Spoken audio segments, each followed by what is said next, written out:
I always seem to start these vlogs just when I get up and I look like an absolute tramp. Not going to do that today, starting now. A few bits have to get done today. I have to go to Lidl to get some shopping and training chest as well, so I'll bring you along and I'll show you everything.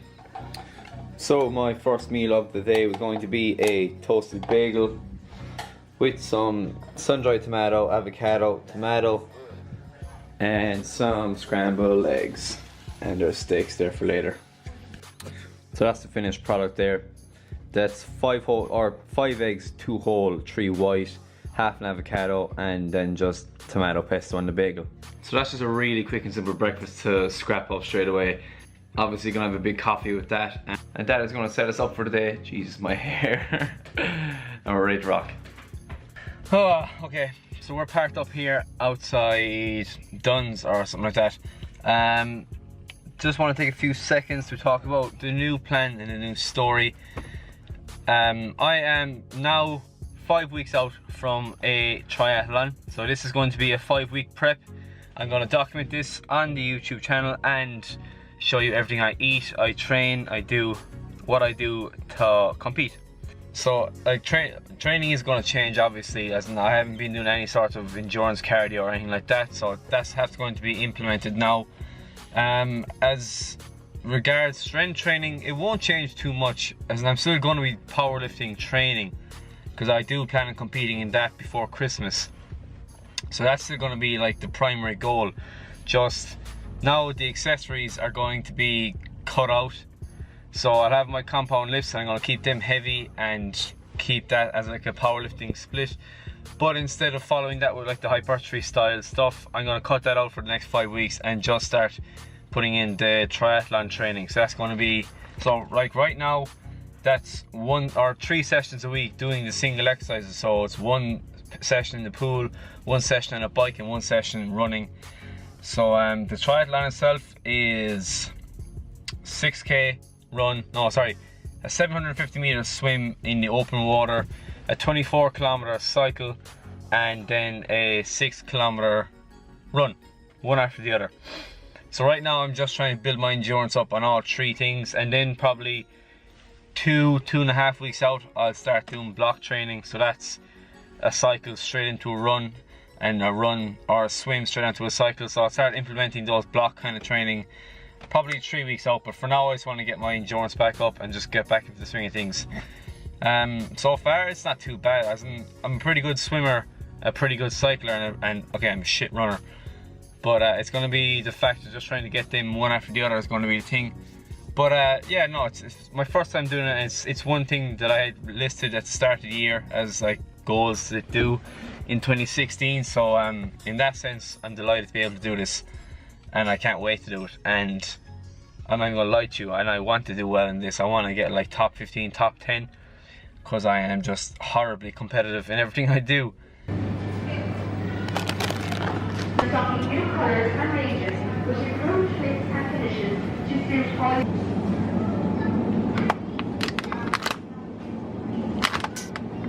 Yes. 5%, that's what you want.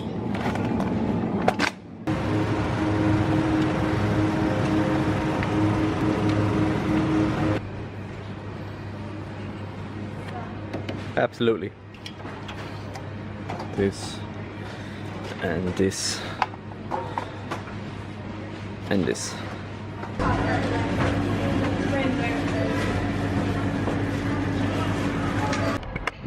Alright, so that backfired completely.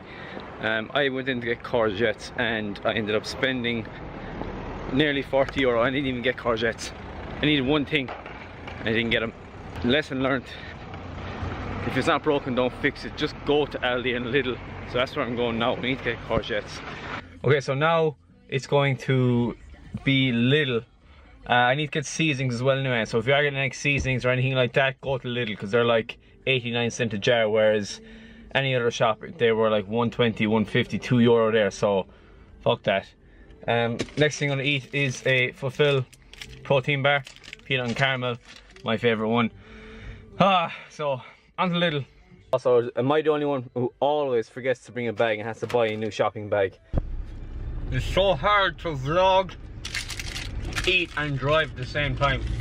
There is one good thing about Lidl's and Aldi's, it's that there's one probably every 50 meters. Honestly, God, I can see Dunn stores from here, and there's an Aldi here, so it's not all doom and gloom. So courgettes and spices, that's all we need here, nothing more. Open the door. Alright, this looks worse than what it is. Shit. I forgot to bring a bag. I just said it. What is wrong with me? I got courgettes. I also got honey. And I got my seasonings. Two.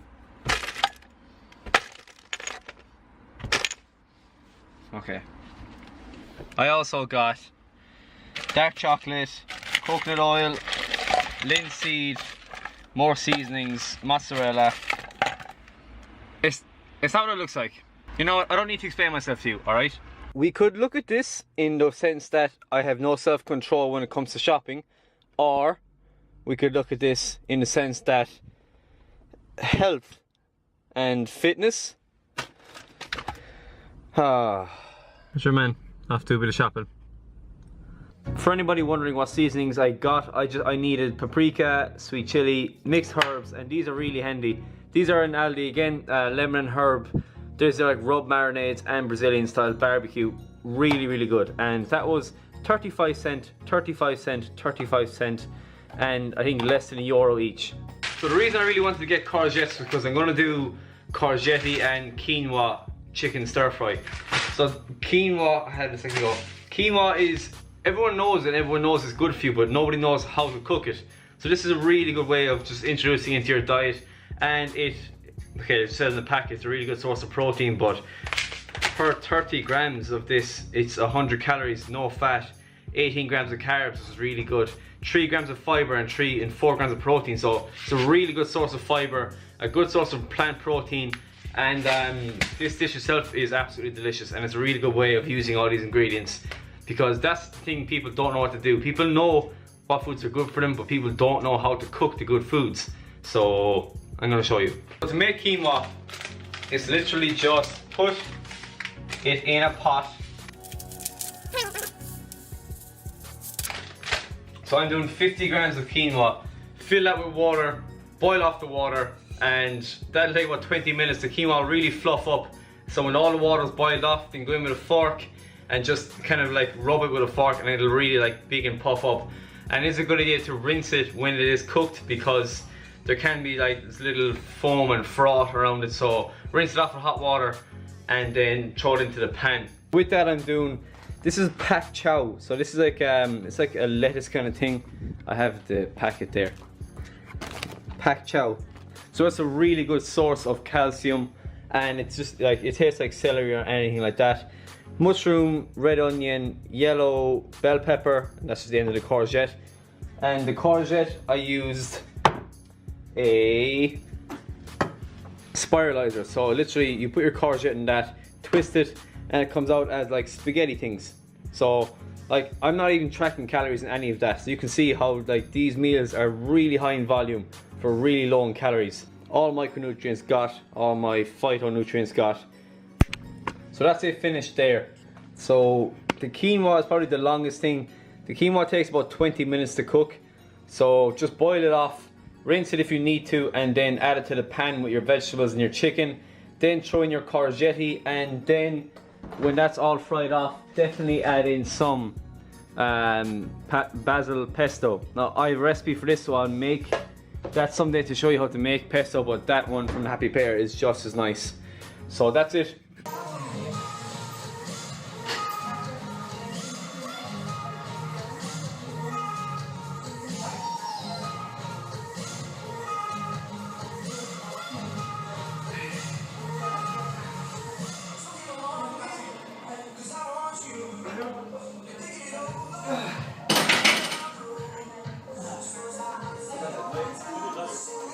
So that's that session finished. That was, I put the clip, I forgot to bring the camera, but I got it on my phone. That bench was 92 for 4, poverty bench. I'm not good at benching, I'm good at squatting and I'm good at deadlifting. So, and then that was followed by a 3K run, high intensity. And it was pretty fresh after that too, so that's all good. So now, caramel ice cream, and I'm gonna have a big bowl of oats after I shower. So that's my next meal. That is 120 grams of oats, 1 scoop of Impact Whey protein, and about, I don't know, 60 or 70 grams of blueberries, frozen blueberries. So that's always my go-to post-workout meal. So this is, I don't know, meal 4 or 5. 3 rice cakes, peanut butter, and a banana. So that brings us to, so you can see, that brings me to 2,222. My goal is to say 2,750, so I have 528 left. So this is everything I've had today already. You can see the breakfast, the bar, that quinoa and courgette thing, the oats, and the peanut butter, banana, and rice cakes. And now I'm just doing my own accessory coaching stuff.